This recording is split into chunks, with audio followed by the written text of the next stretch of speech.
Thank you, Anthony. It's a real pleasure to be here presenting our headline findings on the draft Economic Connectivity Review. As Anthony said, I'm Stephen Bishop. I'm head of planning at Steer Davies Cleave, and we're an independent consultancy bringing together technical, commercial, economic planning and design expertise to solve challenging problems around cities, regions, infrastructure and transport. And we've been working with Transport for the South East and its partners since January of this year.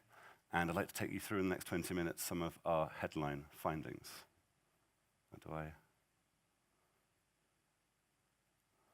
How do we get on to the next slide, please? There we go. A quick agenda for you. The aims of the Economic Connectivity Review I'll outline in a second. There is a draft vision statement that has been around, its origins are about a year old now, but we've evolved it through this Economic Connectivity Review, and it will continue to evolve. Thank you. It will continue to evolve from your feedback over the next 6 weeks and in the development of the transport strategy itself. Headline findings and a bit more of a deep dive into the 5 lines of inquiry about the role of strategic transport connectivity and economic growth. And then I'll provide a map of the key strategic corridors that have been identified and prioritized as part of this study, and some of the next steps about how those corridors will be sequenced for further study and development of the transport strategy itself. This is the vision statement for the transport strategy for the South East, and it is that the South East is crucial to the UK economy and is the nation's major international gateway for people and businesses. We will grow the South East economy by facilitating the development of a high-quality, sustainable, integrated transport system that makes the region more productive and competitive, improves access to opportunities for all, and protects the environment. Now, if a lot of you already have downloaded Slido and logged in on that, there are 3 questions, and the first of those is about the vision statement and any comments you might have on it. So with this guiding us, the Economic Connectivity Review's aims have been to take a strategic view of the South East, to identify the strategic priorities for transport with regards to supporting economic growth. The second has been to make the case for investment in transport that can support the increased productivity of the region and the evidence base underpinning that. And third is to continue the debate, the discussion with yourselves and other stakeholders about what the priorities are for the South East, for residents, for businesses, for visitors, for workers. At this stage, the Economic Connectivity Review is not about identifying specific transport schemes. As work progresses, there'll be special topic papers on freight in international gateways, as well as development of the transport strategy itself. Here's an infographic for you. I appreciate some of those of you at the back might not be able to see this. All of this will be available online and in our report. It really is worth reiterating that the South East has the highest productivity and the highest productivity per worker of any region in the UK outside of London. The South East is home to 7.5 million people, over 4 million jobs, and over 300,000 businesses, contributing over £200 million to the UK economy, measured in GVA, gross value added, and it's forecast to grow. Rupert mentioned forecasts of 4 million to 4.5 million jobs, and this is just the business as usual baseline scenario forecasts, and up to 330 billion. Well, what is the economy of the South East in terms of its high growth, high priority sectors that we've identified as part of the Economic Connectivity Review? The 3 largest high growth and high priority sectors are financial and professional services, IT and data services, advanced manufacturing and engineering, creative industries, low carbon environmental, tourism, transport and logistics, and marine, maritime and defence. These sectors contribute 35% of the GVA to the economy of the South East and to the UK, and they're supported by 5 enabling sectors. Business support, such as sort of office administration, construction, education, health, and retail. And economic analysis commissioned as part of this study that showed that by backing these 8 high growth and high priority sectors to help them achieve levels of growth that have been sustained in the past couple of decades but projected forward to 2050, the prize could be 6.8 million jobs and 500 billion, that's £500 billion to the UK economy by 2050. So what are the mechanisms by which strategic transport connectivity can support the economy? We've identified 5 key ones, and I'll outline them now and in a bit more detail, and that's the second question for you on Slido. So the first is around connecting businesses to other businesses and their supply chains, also to customers. The second is to expand the workforce, to make our labour markets work more efficiently. The third is to enable development, not just housing, but also commercial development. To improve access to the region's gateways and international gateways, and also to support deprived communities. So in summary, not only is there this GVA and Jobs Prize, but to reiterate previous speakers, the international gateways of the South East are the international gateways of the UK economy.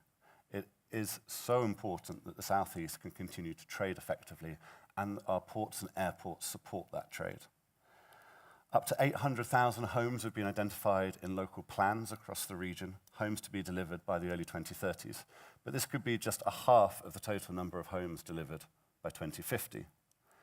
And again, other economic analysis and transport analysis conducted for this study that shows a minute's delay on the strategic road network can cost the economy up to £4.5 million per year. If you total that up across all strategic corridors, road and rail, that can be billions each year. So in short, businesses must be able to trade effectively and travel effectively for a buoyant economy. For those of you who might not be familiar with the geography of the South East, it's slightly different from the former Government Office region. It stretches from West Berkshire to the East Sussex coast, and from the Isle of Wight and the New Forest in Hampshire through to Kent and the North Kent Thameside and Thames estuary.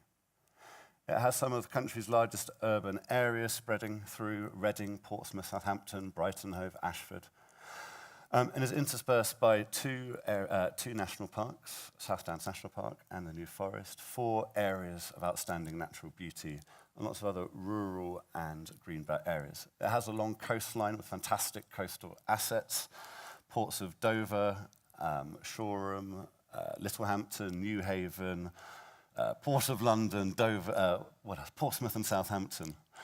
And it's extremely important because amongst all of these urban areas, we have these rural areas that provide for smaller communities and centres of commerce that are extremely important to the economy of the South East as a whole. These rural and urban areas are interspersed by key arteries, some of the country's most important motorways, trunk roads and rail networks. These arteries provide connectivity not only within the South East, but also across the country to London, other regions, and to our international gateways.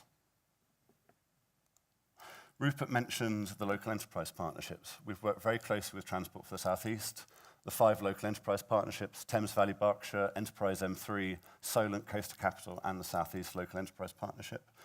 16 local transport authorities, and we've run workshops for the 57 local planning authorities and Transport for the South East Transport Forum. And that comprises of the major road and rail builders, Highways England and Network Rail, transport operators, transport user groups, and other interested parties.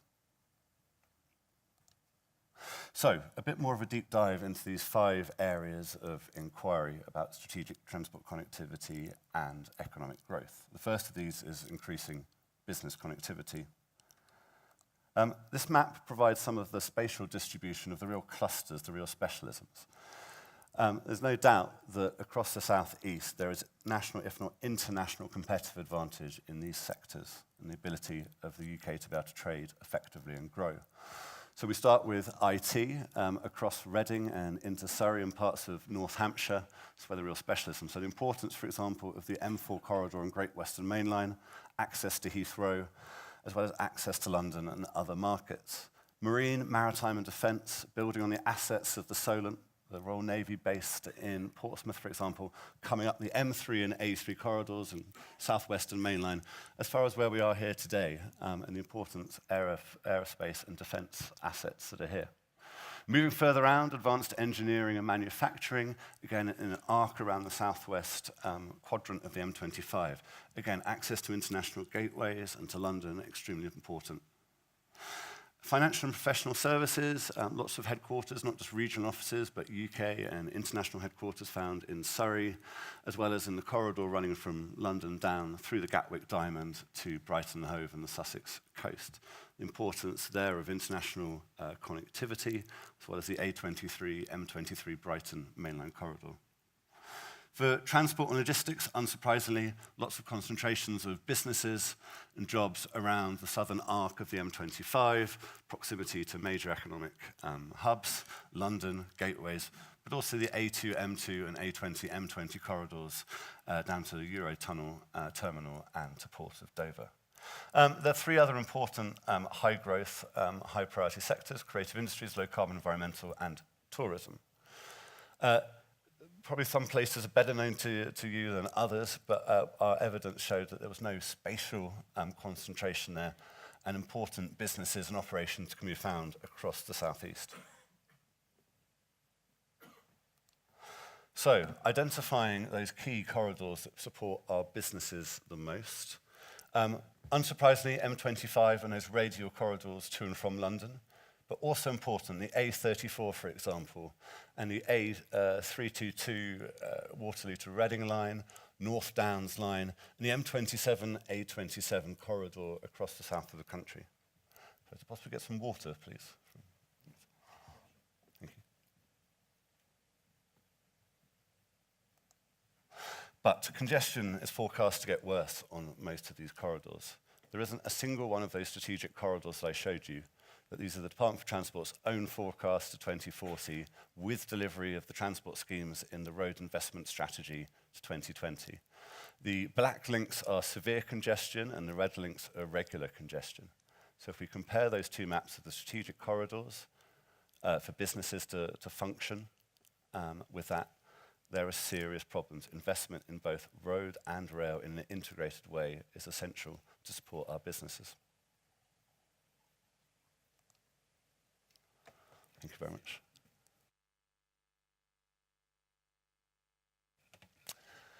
The second line of inquiry is around international gateways.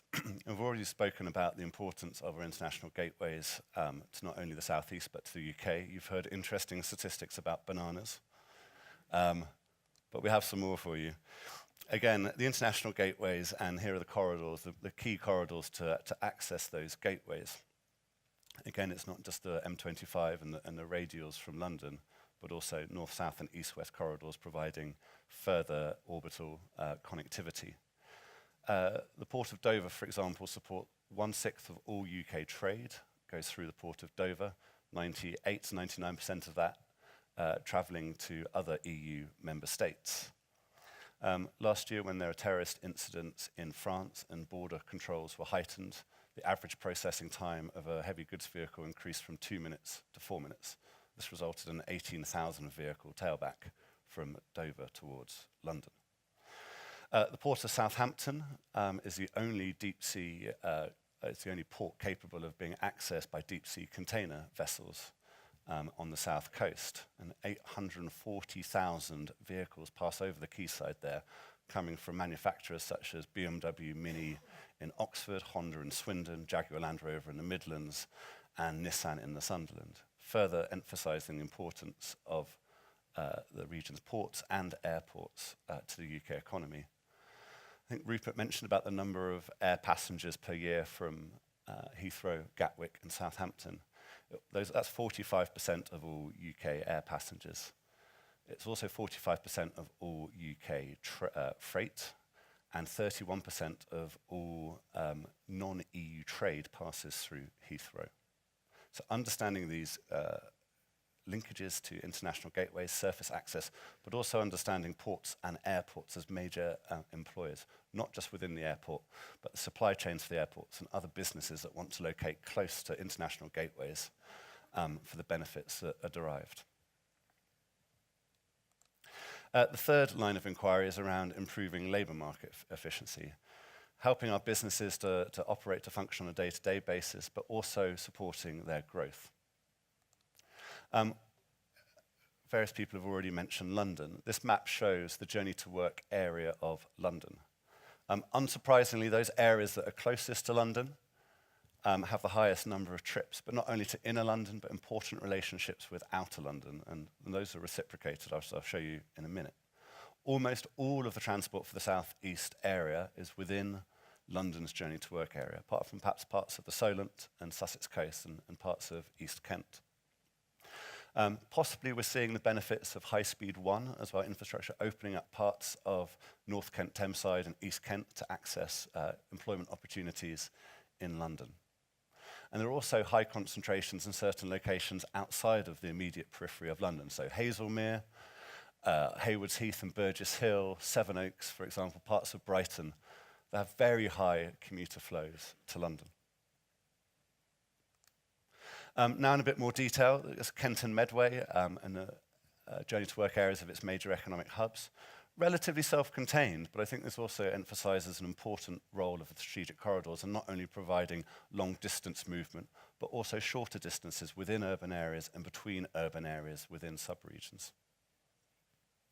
Okay. Moving west to the Sussex coast. And again, importance here of the A27 and the east and west coastway lines, and also perhaps sort of the southern end of the A23 corridor in providing journeys to work there. Moving inland to the Gatwick Diamond, a very large journey to work area. The importance of the A23, M23 Brighton Main Line again, as well as the A264 Arun Valley Line.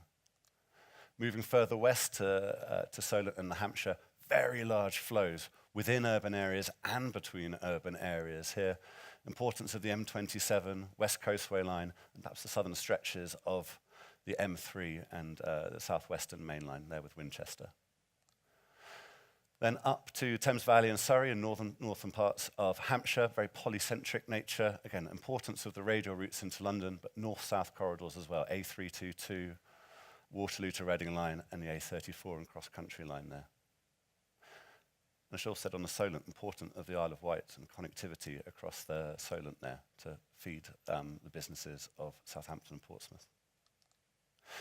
The fourth area is around enabling development, residential development as well as commercial development.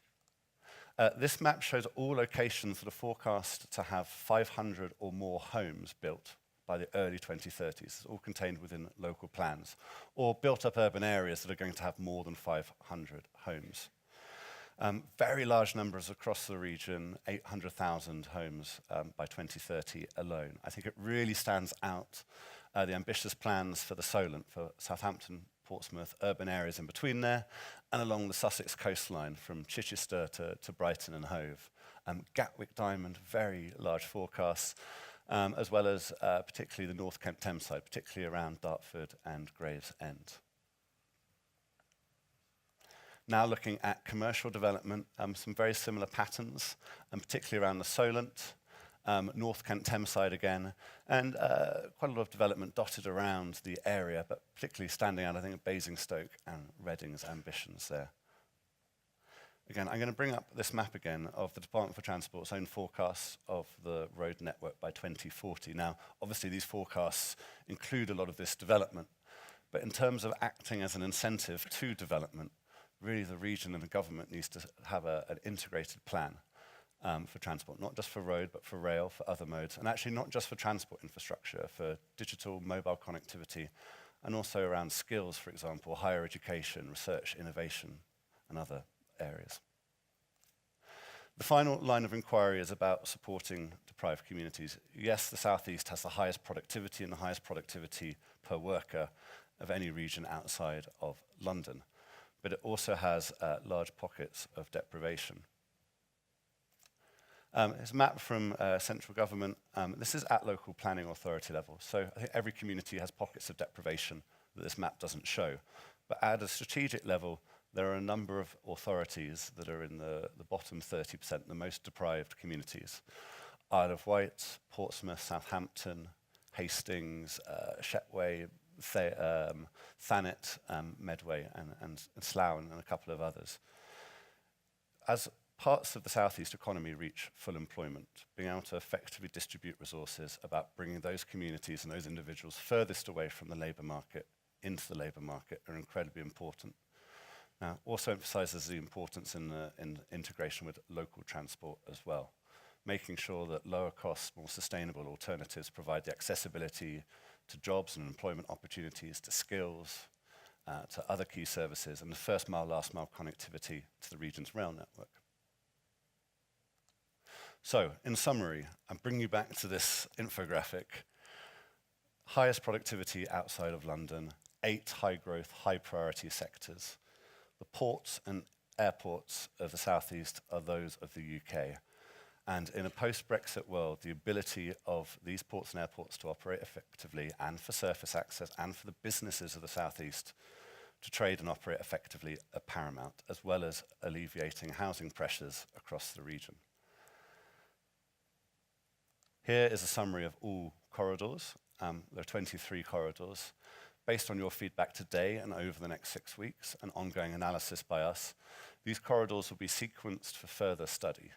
And the announcement by the Secretary of State today of £1 million will go a long way to investigating in more detail these corridors, as well as integrating a programme of transport infrastructure and investment for the Southeast. And just a final slide from me. Obviously, today is the launch of the draft economic connectivity review. At the back of the Transport for the Southeast stand, there are takeaway engagement documents that will direct you towards the website. We have a full suite of documents online, including our evidence base. There's an engagement questionnaire, and the 6-week engagement period ends on the 19th of June. And then we'll incorporate your feedback and then present a revised economic connectivity review to the Shadow Partnership Board of Transport for the Southeast on the 12th of July, hopefully for approval. Thank you very much.